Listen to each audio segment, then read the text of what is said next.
So guys, ito na yung ginawa ko, no? Babad na siya sa suka. Inalis ko na yung yung pinagbabaran.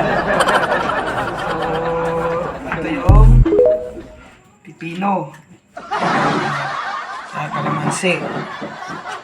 So, guys, no? Yan, yung kilawin natin isda na tawilis. Sa linyasi. So, ito naman guys, yung ingredients niya na suka, and then, luya, sibuyas, sili. No? So, tinimplahan ko na yan guys ng asin. At saka magic sarap na yung ginamit ko. Dati kasi hindi ako gumagamit ng magic sarap. So, ang ginagamit ko dati, bitsin. So ngayon, okay naman pala sa magic sarap guys, no? Masarap siya. So ganito yung ito malinis na siya, oh.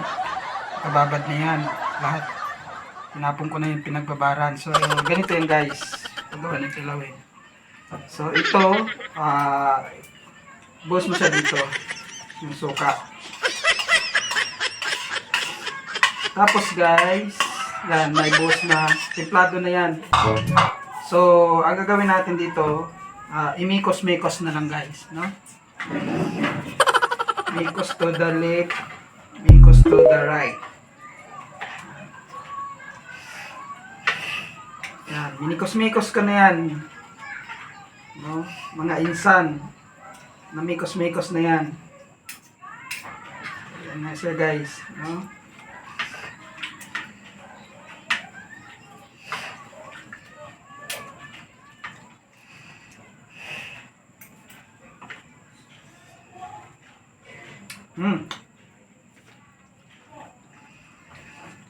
Sarap guys.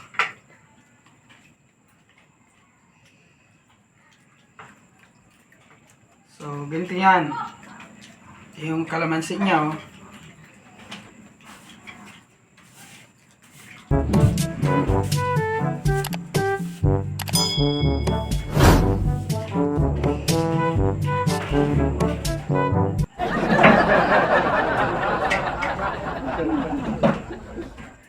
Ito yung mga paborito namin recipe, no? Kabisayaan, no? Relate yung mga Bisaya dito. Kasi sa mga Tagalog, bihira lang itong mga ganito, no? Bihira lang silang,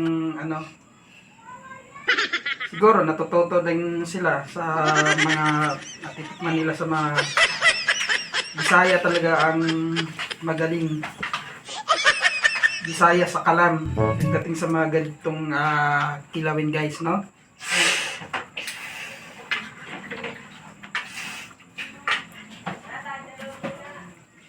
Kailangan siya ng mga kalamansi para mabango siya guys. Kalamansi kasi nagpapabango yan ng kilawin.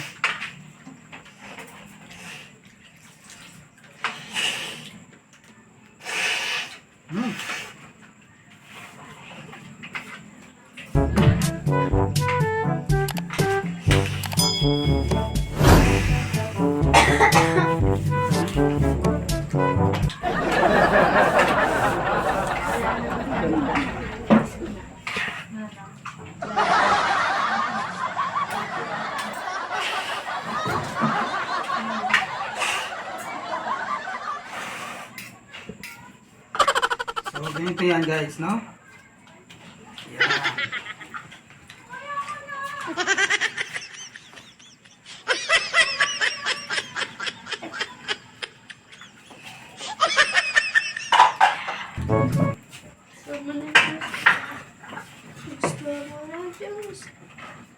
Oh my God!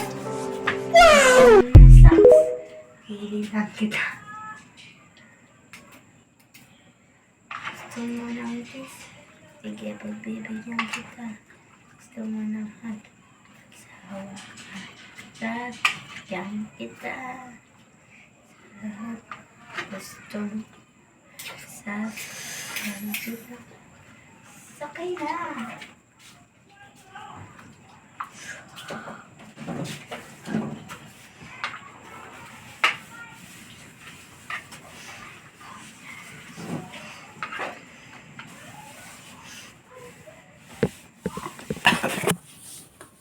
So, ayan na siya guys, no?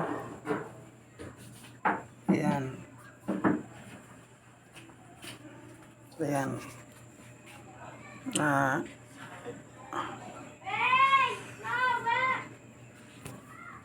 Yan.